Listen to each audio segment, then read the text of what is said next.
आज हम आपको बताएंगे मोदी का कॉरपोरेट जुमला। विकास के पापा दूसरे के तकनीकी ज्ञान के सहारे कब तक भारत में विकास की रफ्तार तेज कराएंगे। अब वो रफ्तार इतनी तेज है कि अगर देश में हवाई जहाज की कलपुर्जों को सिर्फ असेंबल यानी जोड़ा जा रहा है तो उसे पीएम मोदी अपने जुमलों के सहारे, प्रधानमंत्री नरेंद्र मोदी विकास की लंबी छलांग बता देते हैं। नमस्कार, स्वागत है आपका खबर फर्स्ट में। मैं आशुतोष। आज वो खबर दिखाऊंगा जिसे देखकर आपके भी होश उड़ जाएंगे। सबसे पहली बात, मोदी भक्त हैं तो इस वीडियो को देखने के बाद कमेंट जरूर कर दीजिएगा, क्योंकि सच शायद आपको ना पचे। तो चलते हैं, वीडियो को लंबा ना हो बहुत, क्योंकि ऐसे ही वीडियो बहुत लंबा होने वाला है और मैं चाहूंगा कि हर एक छोटी से छोटी बात आप तक रखूं। खबर है वो है जो आज तक किसी भी मीडिया को औकात नहीं हुआ कि वो खबर दिखा दे। पीएम मोदी विकास की बात करते हैं और लंबी छलांग लगाने की भी बात कर देते हैं। देश का मीडिया जनता को सच बताने को तैयार नहीं है। मोदी ने गुजरात में टाटा के जिस प्लांट की नींव रखी है वहां सैन्य विमान बनाए जाएंगे, लेकिन दरअसल वह असेंबल होगा। फिर भी अगर कोई इसे विकास मान रहा है तो यह उसकी मर्जी है। तकनीकी रूप से यह विकास नहीं है। अच्छी बात है कि भारत के प्रधानमंत्री नरेंद्र मोदी ने स्पेन के अधिकारी के साथ संयुक्त रूप से बड़ोदरा गुजरात में देश की पहली निजी क्षेत्र की टाटा के साथ मिलिट्री ट्रांसपोर्ट वायुयान बनाने की फैसिलिटी का उद्घाटन किया। हर बार की तरह मोदी ने इस घटना को भी देश के विकास में लंबी छलांग बताया। यह अलग बात है कि 10.5 साल के छलांगों को मिलाकर देखा जाए तो भारत ने बजरंगबली की मानिंद समुद्र पार कर लंका में तो नहीं, अटलांटिक पार करके अमेरिका में प्रवेश कर लिया है, ऐसा लग रहा है। बहरहाल इसके 2 दिन पहले एनवीडिया, जो एक ग्राफिक्स की कंपनी है, एनवीडिया के सीईओ ने एक भारतीय उद्योग घराने के साथ सहयोग की घोषणा के साथ साथ कहा कि भारत एक बहुत बड़ा मार्केट है, कॉर्पोरेट मार्केट बनने जा रहा है।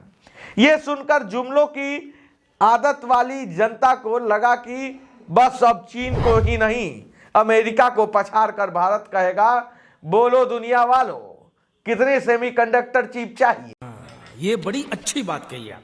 यह अलग बात है कि अभी कुछ सप्ताह पहले भी भारत के अधिकारी दुनिया के प्रमुख और ताइवान स्थित सबसे बड़ी company Taiwan semiconductor manufacturing company TSMC को भारत में फैक्ट्री लगाने के लिए एड़ी चोटी का जोड़ लगाया, लेकिन उसने धिक्कारते हुए कहा कि भारत में न तो पानी बिजली का भरोसा है, ना ही उस स्तर का स्किल्ड इंजीनियर्स उपलब्ध है। यह है मोदी जी का विकास। मोदी जी 2014 से 2024 तक 20 साल में ताइवान की कंपनी कर रही है कि स्किल्ड इंजीनियर्स उपलब्ध नहीं है।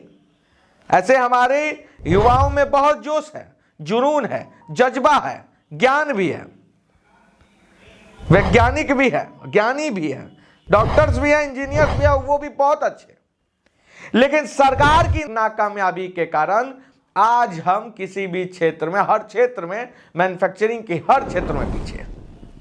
जिस ताइवान कंपनी ने गुजरात में टाटा के साथ समझौता किया वो भी बहुत छोटी है और उसने एक पैसा भी अपनी ओर से लगाने से मना कर दिया। इस पर भी 70% सब्सिडी केंद्र और राज्य सरकारों को देना होगा और बाकी टाटा का होगा। यह कंपनी भी कोई तकनीकी ज्ञान नहीं ट्रांसफर करेगी और केवल फाउंड्री में काम होगा। डिजाइनिंग जो सेमीकंडक्टर की दुनिया में सबसे अहम है, ताइवान से होगा। क्या भारत वास्तव में और सही मायने में ट्रांसपोर्ट प्लेन बनाने की क्षमता पा चुका है? अब तो सवाल यह भी उठने लगा कि भैया नरेंद्र मोदी जी ने जो देश को अभी सपना दिखाया हाल में कि अब भारत बनाएगा वायुयान, अब ये सेमीकंडक्टर वाला मामला के बाद ये सवाल भी उठने लगा कि क्या सच में भारत वो क्षमता पा चुका है या पा जाएगा। सच्चाई वो नहीं है। जो बताई गई है मीडिया के द्वारा, नरेंद्र मोदी के द्वारा और तमाम चैनलों के द्वारा। और यह इसलिए कि भारतीय तकनीकी क्षेत्र में अभी लंबी छलांग तो दूर, विदेशी कंपनियों के कहने पर अपने जगह पर खड़े खड़े कूद रहा, ये हाल है। ट्रांसपोर्ट जहाज बनाने की हकीकत समझे। स्पेन टाटा ट्रांसपोर्ट वायुयान निर्माण इकाई का नाम है। क्या नाम है?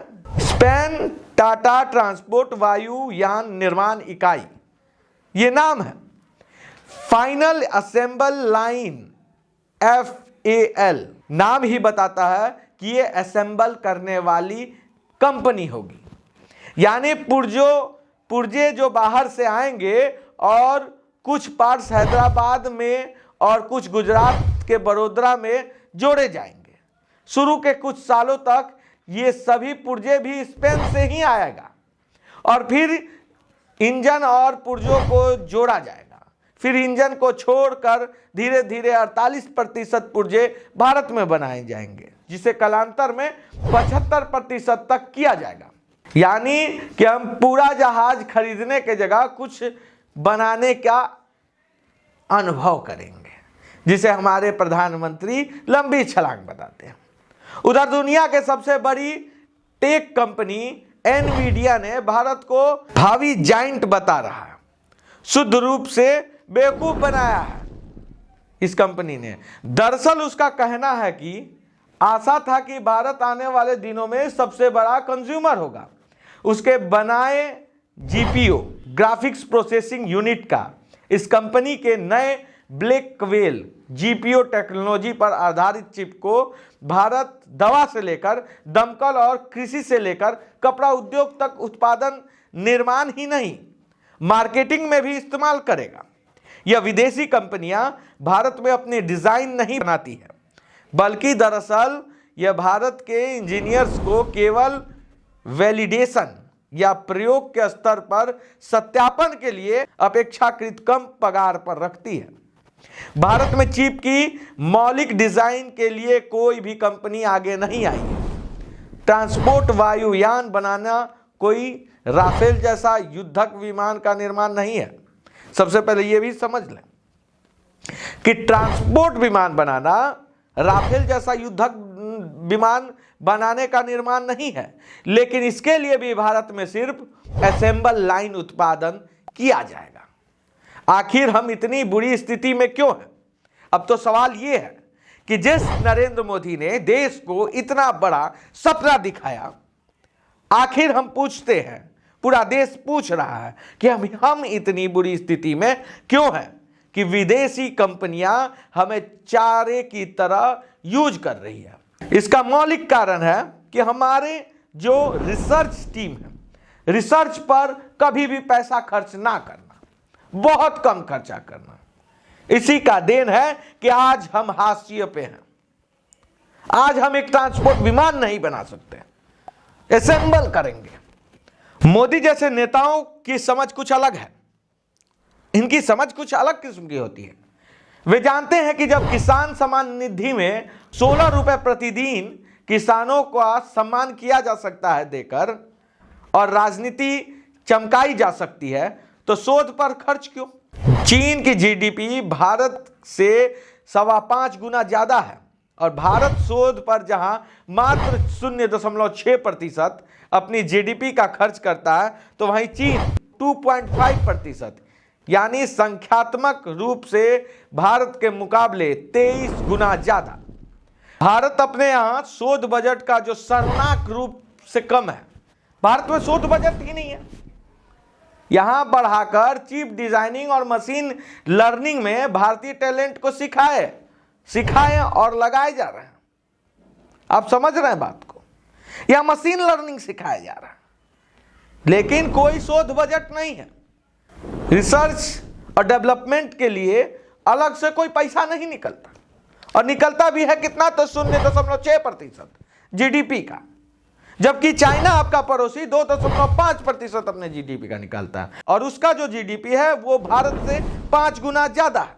हम किसी विदेशी कंपनी के द्वारा AI जायंट बताने से खुश ना हो, करीब 2 साल पहले प्रधानमंत्री को लगा कि बदलता भारत, उगता भारत और स्वर्णिम भारत सरीखे जुमलों तक राजनीति नहीं चमकाई जा सकती। यहां तक मुकम्मल नहीं होगा जब तक उनमें सेमीकंडक्टर ना जोड़ा जाए।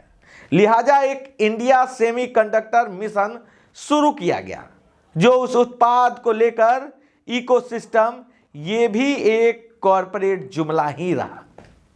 तो ऐसे में अभी तक का जो भी दिखाया जा रहा है, वो चाहे किसी भी टेलीविजन में हो, किसी भी नेशनल मीडिया के द्वारा दिखाया जा रहा हो, यहां तक कि प्रधानमंत्री के द्वारा भी जो कहा जा रहा है, उसमें भी कहीं ना कहीं प्रत्यक्ष या अप्रत्यक्ष रूप से जुमला छुपा हुआ है। तो सावधान हो जाए इस जुमलेबाजी से, कहीं आप तक भी कोई गलत इंफॉर्मेशन तो नहीं पहुंच रहा। अगर वीडियो अच्छा लगा हो तो लाइक, शेयर, सब्सक्राइब जरूर कीजिएगा।